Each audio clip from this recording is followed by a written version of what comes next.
La ilaha illallah Muhammadun Rasul. Apa rahsia di sebalik kuatnya orang-orang Palestin? Saya pernah tanya soalan kepada Al-Qassam. Nak cerita sekarang ke kita cerita nanti, tuan-tuan? Kalau tak, kita buka ceramah lagi sekali. Antara soalan yang saya pernah tanya, aku dengar kalau nak masuk pasukan Al-Qassam ni kena hafal Quran 30 juzuk. Betul ke? Dia kata, betul lah kot. Kau janganlah tak hafal Quran kan? Hafallah Quran. Saya pun tanya, kau hafal berapa juzuk? Sebab tadi saya tanya berapa juzuk nak kena hafal. Dia kata kau hafal lah beberapa juzuk. Juzuk 30, juzuk 29. Dia kata juzuk 29, 30 aku pun dah hafal kan. Kau dah hafal berapa juzuk? Dia kata aku dah hafal 30 juzuk, alhamdulillah. Okey. Engkau dah hafal berapa juzuk? Aku pun alhamdulillah 30 juzuk. Engkau pula berapa juzuk? Aku pun 30 juzuk. Saya pun tanya balik, habis tu siapa yang baru beberapa juzuk? Aku baru nak semangat. Maka dia pun kata aku pun tak tahu kan.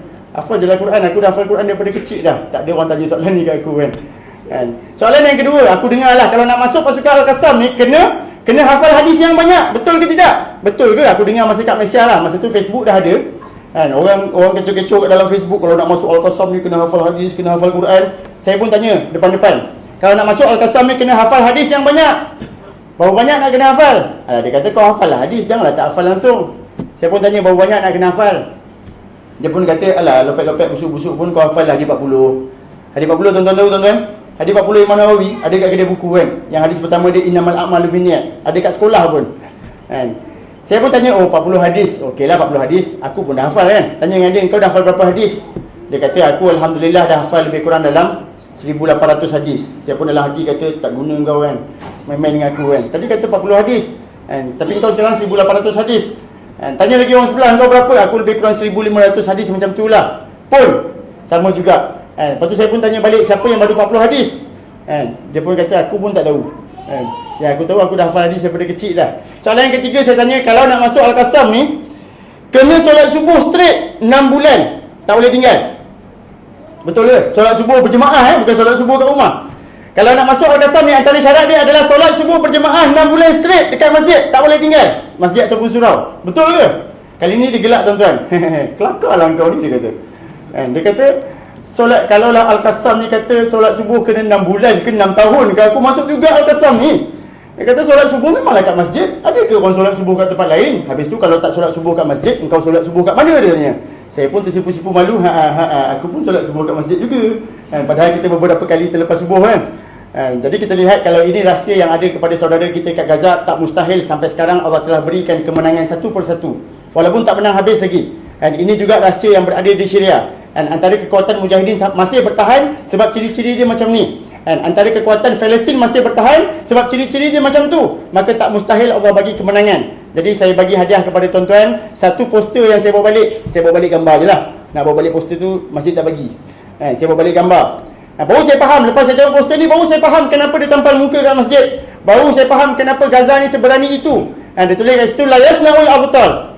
Takkan lahir mana-mana pejuang. Abtal ni pejuang, perwira. Takkan lahir mana-mana pejuang yang mati syahid di jalan Allah Subhanahu Wa Taala illa fi masajidun al-fisah, kecuali daripada masjid kami yang luas dan indah. Syair lah. Syair. Dia bahasa syair. Dia nak bagi tahu bahawa setiap orang yang mati syahid dekat Gaza, dia mesti produk daripada masjid dan surau kami. Dia takkan lahir daripada mana-mana tempat lain. Bukan lahir beranak. Dia adalah produk yang dididik kat masjid. Dia mesti budak masjid. Baru saya faham kenapa dia tampal gambar tuan-tuan. Sebab apa? Gambar yang ditampal bila mana ada seorang syuhada ataupun seorang pejuang yang mati syahid dekat Gaza, siapa yang first kali akan tampal gambar dia? Yang first akan tampal gambar dia masjid. Sebab apa? Nak bagi tahu berbangga. Inilah produk syuhada yang kami dah lahirkan. Inilah syuhada yang kami dah lahirkan. Tepik kat masjid. Setiap masjid akan berlumba-lumba. Mana masjid lagi ramai syuhada yang dia dah hasilkan.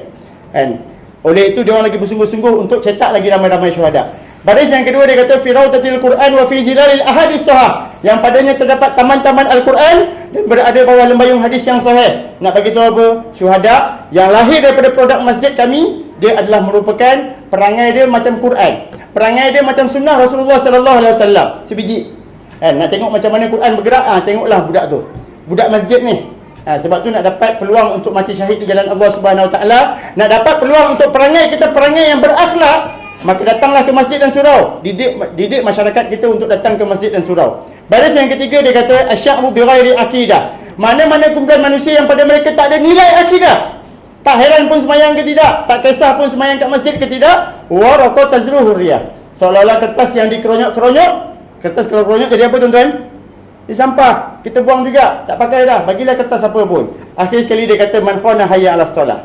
Siapa yang mula mengkhianati seruan solat, maka dia akan mula mengkhianati seruan berjihad, mempertahankan agama Allah Subhanahu Wa Taala. Jadi tuan-tuan, kita lihat antara rahsia kemenangan yang Allah berikan kepada umat Islam daripada dulu sampailah sekarang adalah masyarakat ataupun pejuang yang tak meninggalkan solat dan menjaga hubungan dengan Allah Subhanahu Wa Taala. وآله والأحبة